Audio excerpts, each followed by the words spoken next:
Hey guys, BBI here. I want to stop and say thanks for tuning in and checking out whatever the video is about that's about ready to come up next. If you could take a minute and hit subscribe, I'd greatly appreciate it. And if you enjoy what you've seen here, make sure to hit the like button. We'd greatly appreciate your support. Anyhow, guys, all that aside, let's get on with the show.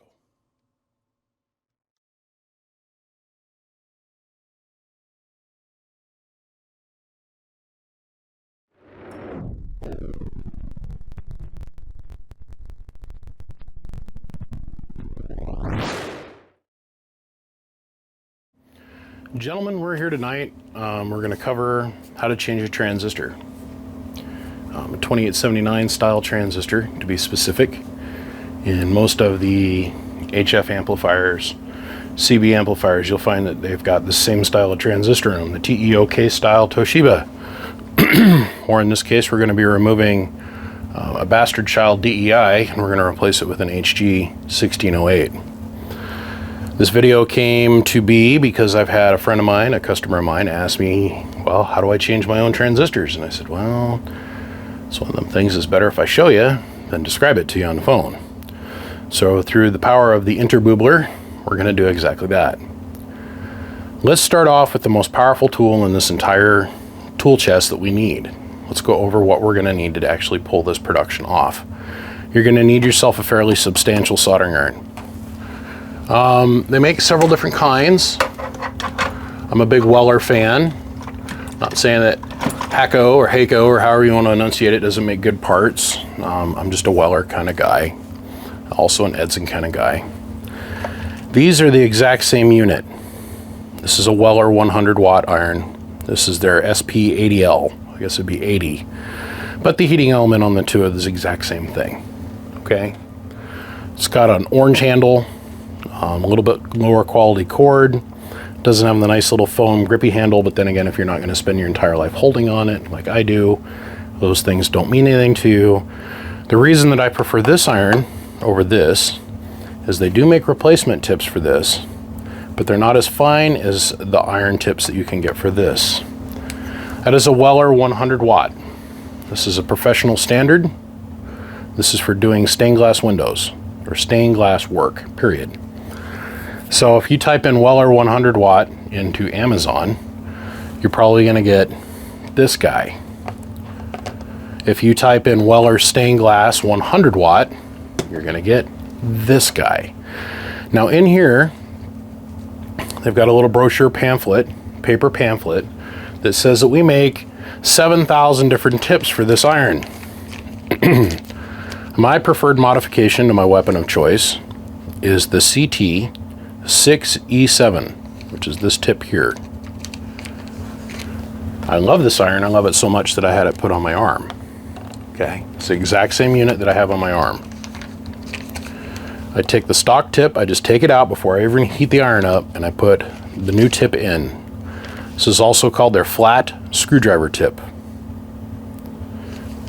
The reason I'm so fond of this tip is because the tip is almost the same size as the solder pad on the transistor, which allows us to get more localized heat when we need it, where we need it, which protects our traces, protects the transistor, makes work easier.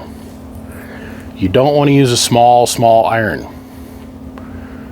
The problem is that the trace surface area, the tab of the transistor, and those kind of things will suck up the heat. So if you don't have a fairly substantial iron, you're going to end up having trace damage, where you're going to go and start pulling on it, and you're going to end up ripping up traces. Now, that being said, we don't want to use a soldering iron like this to change out our transistors, because now we're just going to burn the traces right off the board. Remember guys, the traces are just copper that has been hammered down by the fingers of God to be paper thin, just the same thickness as an angel's pubic hair, and then it's glued to a piece of fiberglass board.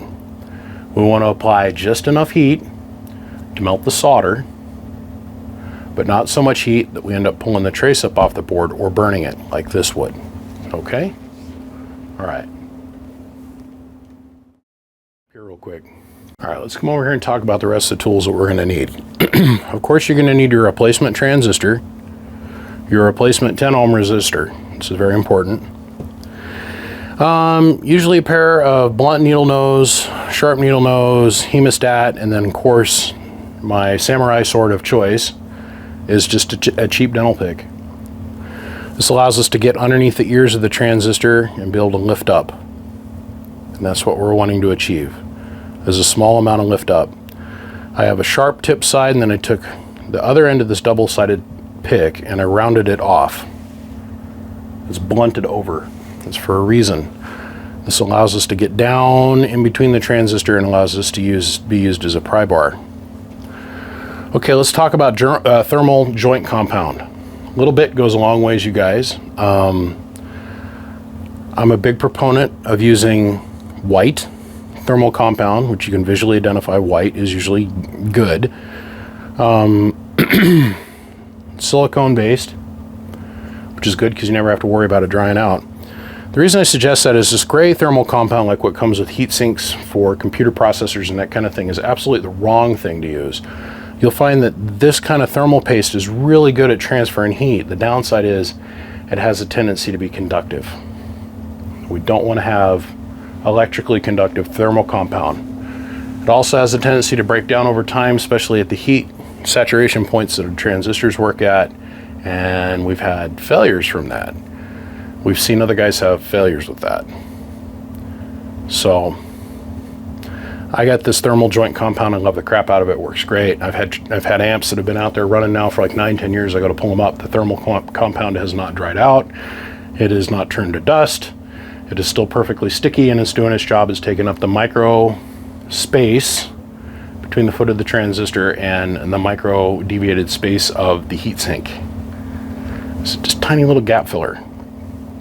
Remember, more is bad. Very thin amount. Very thin amount. And of course, invenerable Q-tip. Okay, let's move on to the amp here real quick. So now we're looking down at the inside of this Texas Star amplifier. We're going to change out all the DEIs, which is a precursor to the HG. Same company as HG, but the components are substandard. So this particular amplifier is going to be up for sale soon. I'm in the process of working through it, and I've got to replace all the DEIs with HG transistors, which is a higher quality component. Okay. So first we're going to take our hemostats and we're going to grab on to our flyback, our 5 watt, by the way, 5 watt flyback resistor. And that 5 watt thing has become a very heated topic of debate amongst internet technicians.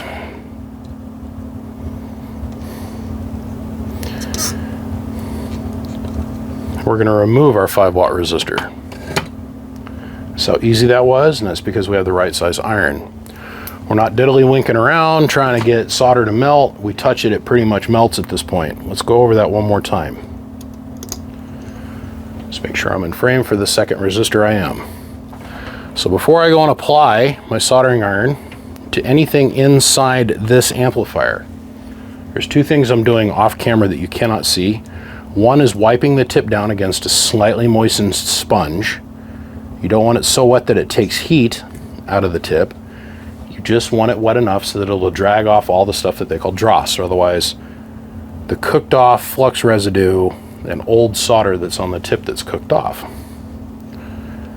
You wet the tip of the soldering iron with a little bit of solder, touch it to the joint you want to have come apart, and because we're using the appropriate size soldering iron at the right wattage, the joint comes right apart. Do the same thing down here on the collector tab of the transistor, and the part comes right off. No parts are broken. No reason to write home to anybody. Okay, so base, emitter, collector. Base, emitter, collector. Or the way they taught me when I was 12 years old is you take the cut tab of the transistor. As we can clearly see, there's 4 tabs on this transistor. One of them has a cut. Take the cut tab and face it towards the bigger transformer set. Simple, right? I say that it's simple but I've had people send me their amplifiers and they're like, wait a minute, I changed the transistors out, I still can't get it to work. They send it up here and stuff's put in backwards. Very easily done. So we're going to remove our Allen bolts, or Allen nuts, pardon me, or bolts, yeah, Allen screws.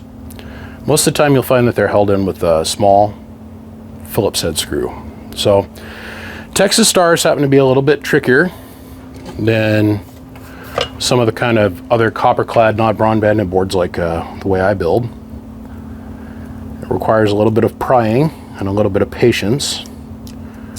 But we just take and put the iron down in here, bring up a puddle, and we start lifting up the tab, trying to keep the stress off the underlying substrate of trace.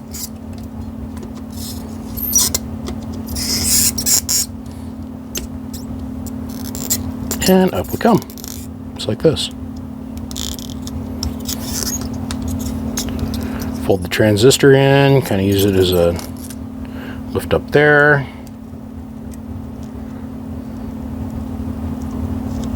Lift, lift, lift. Lift, lift, lift. Press in.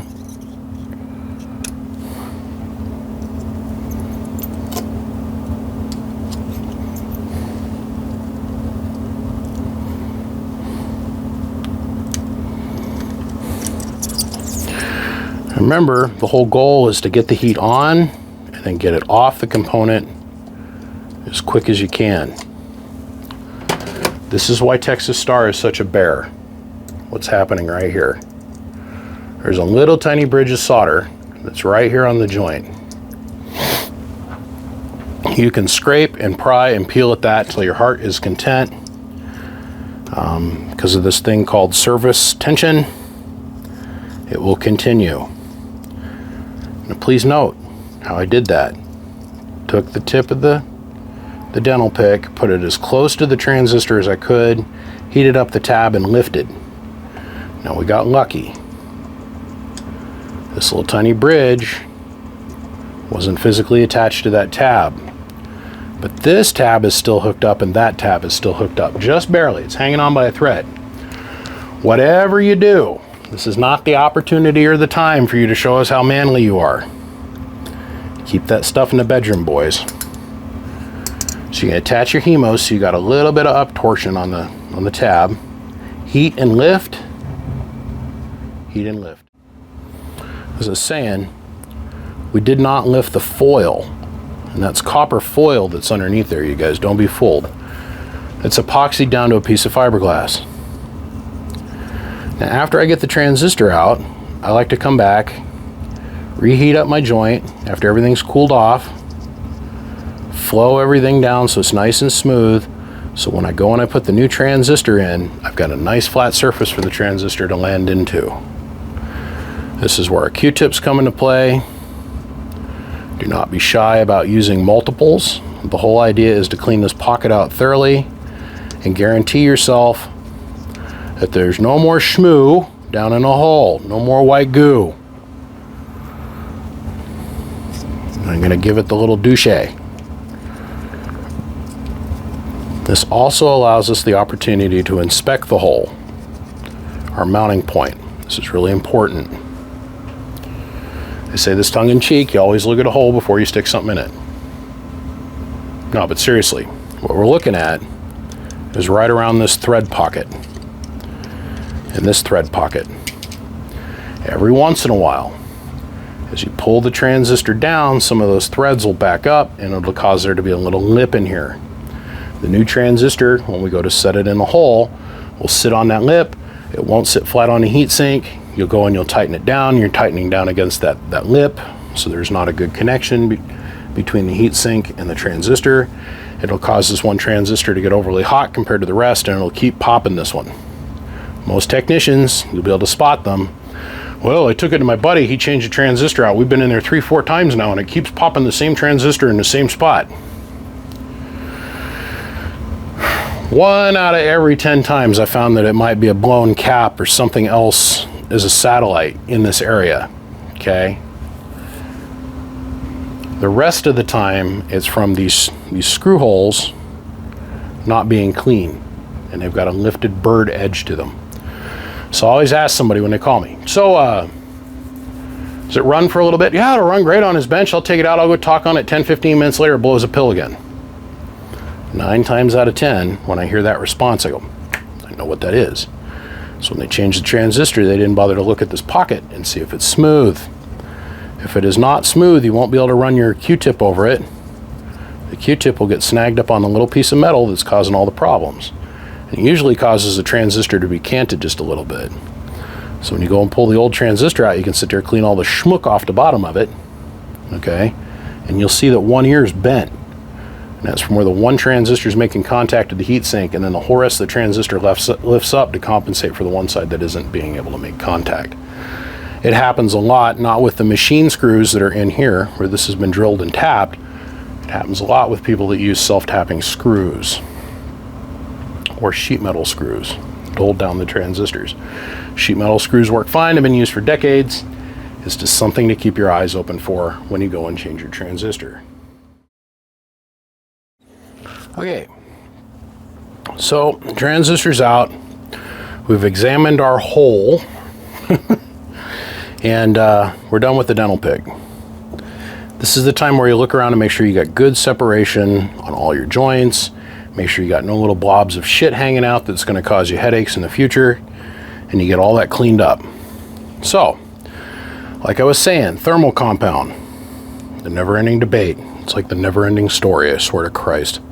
I was watching these guys on the internet the other night, and they were having a debate over thermal compound on computers, and I just sat there and I just let my eyes roll back in my head and slowly fell asleep. It was amazing. If you put too much thermal compound underneath the foot of the transistor, you will have this thing called hydraulic cupping take place. Big fancy word, very simple. As you start to apply pressure to the transistor, very important, by the way, when you lay this down in the hole, that it doesn't make contact with any surface area that you're going to solder to. The grease, thermal compound per se, has a tendency to foul the joint. Most guys will solder through that. If you've got the right kind of iron, it's just going to melt the silicon or the silicone out of the way. Me personally, I try to keep my joints clean. That way I don't have to come back and re-clean them. If you do have to clean them, just wiping them down with a Q-tip is not adequate. You're going to want to use a little bit of rubbing alcohol and a Q-tip to clean the joint up.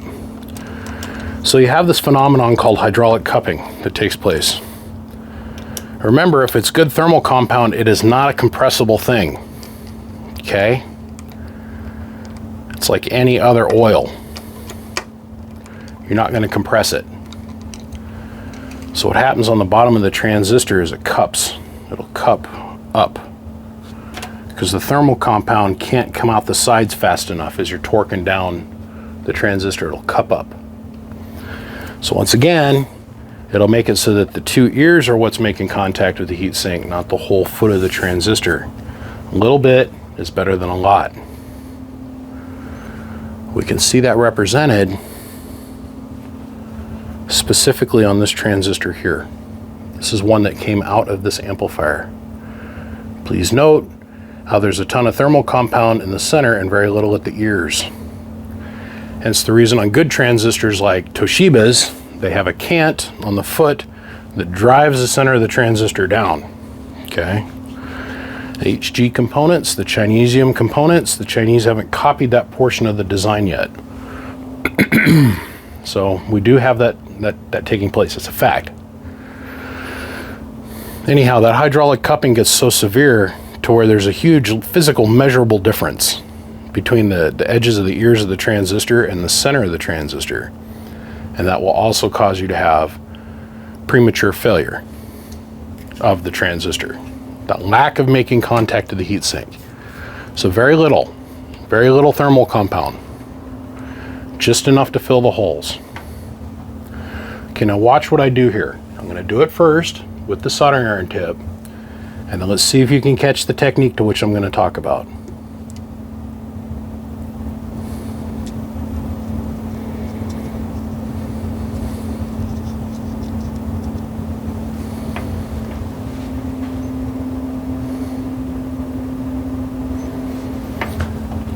First, apply the soldering iron to the part.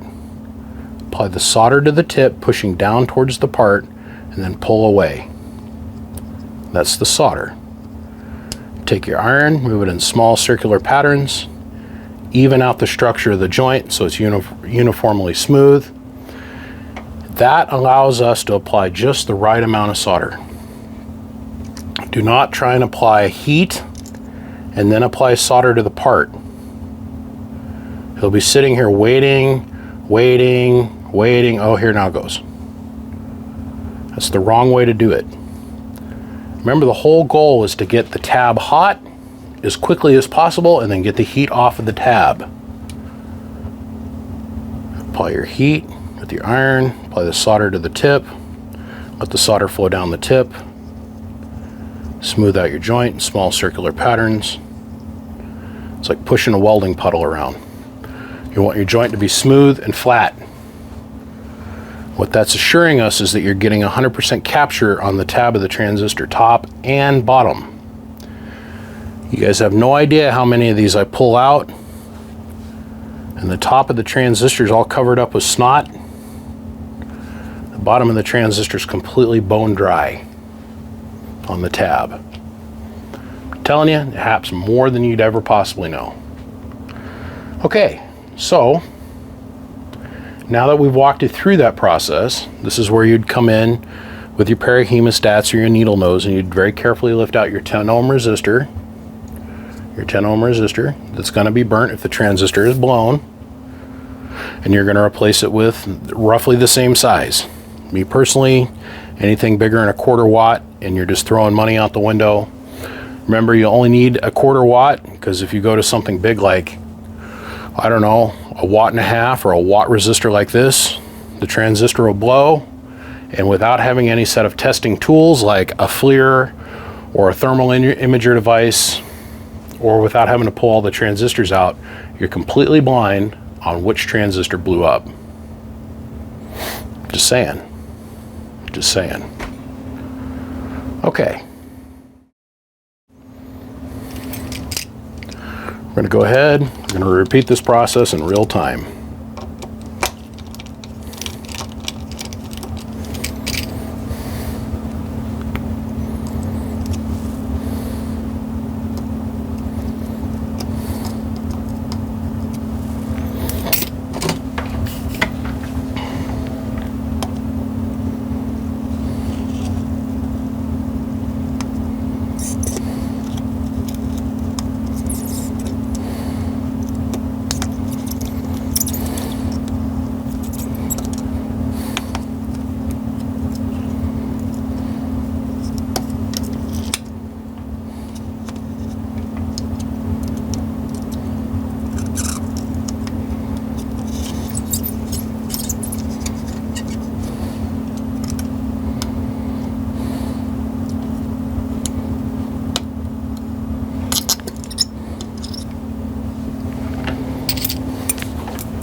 According to the book, no more than 25 inch-pounds worth of torque. Tiny, tiny, tiny amount of torque pressure.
Hopefully that helps you guys. Bump bump from the biggest dock in Idaho. I'll see ya. Bye.